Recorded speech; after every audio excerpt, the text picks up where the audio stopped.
किसी भी चीज़ का शौक होना, आपको इंग्लिश बोलने का शौक है, उसे हमेशा सच बोलने का, उसे सच बोलने का बहुत शौक है।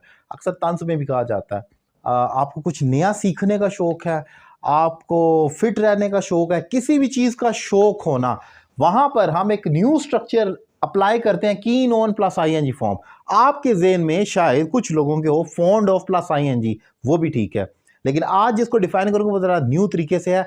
इंपॉर्टेंट टॉपिक डिफाइन करूंगा। अगर आपको मेरे पढ़ाने का तरीका अच्छा लगे तो एक डेमो क्लास की तरह आप अगर 2 से 3 मिनट की वीडियो में एक न्यू कंसेप्ट सीख सकते हैं। तो सोचें कि अगर आप डेली मुझसे ऑनलाइन इंग्लिश लैंग्वेज कोर्स करते हैं तो उसमें कितनी इंप्रूवमेंट होती है। 3 माह का कोर्स है, एक रीजनेबल फी पे करके मुझे ज्वाइन करें, घर बैठकर 1-on-1 क्लास लें और अपनी इंग्लिश में इंप्रूवमेंट लेकर आए।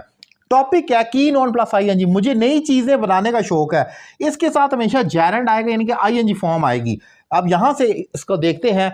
आई am keen on making new things, मुझे नई चीजें बनाने का शौक है।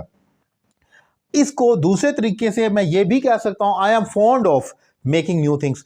ये ठीक है, गलत नहीं है, लेकिन मैंने बताया कि इंग्लिश की खूबसूरती और क्वालिटी ही यहां से स्टार्ट होती है जब आप एक फिक्रे को कितने तरीकों से, डिफरेंट तरीकों से बयान करते हैं, यही उसके अंदर चार्म लेकर आता है। तो जब आपने ये कहना हो मुझे नई चीजें बनाने का शौक है, आप कहते हैं आई am keen on making new things, या आप ये कह देते हैं I am fond of making new things. दोनों ठीक है, एक दफा ये कहें एक दफा वो कहें, तभी आपकी राइटिंग में खूबसूरती आती है।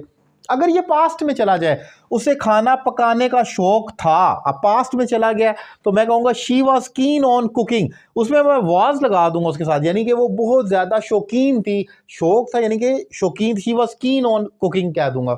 सो कहने का मकसद यह है कि प्रेजेंट में कीन ऑन प्लस आईएनजी आएगा इज एम आर के साथ। वो शौकीन है, she is, I am keen on, और she is, he is keen on, इस तरह हो जाएगा। और अगर पास में चला जाए, वो शौकीन थी या शौक था, उसको खाना पकाने का शौक था, तो मैं कहूँगा she was keen on cooking.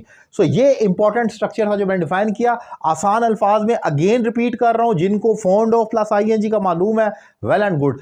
दूसरा तरीका ये आज से अप्लाई करना शुरू कर दें, और मेरी कोशिश यही होती है एक फिक्रे को कितने डिफरेंट वे से आपको सिखा सकूं। यही राइटिंग का असल चार्म है जो आपको आना चाहिए। लेक्चर कैसा लगा, अपनी राय का इजहार करें।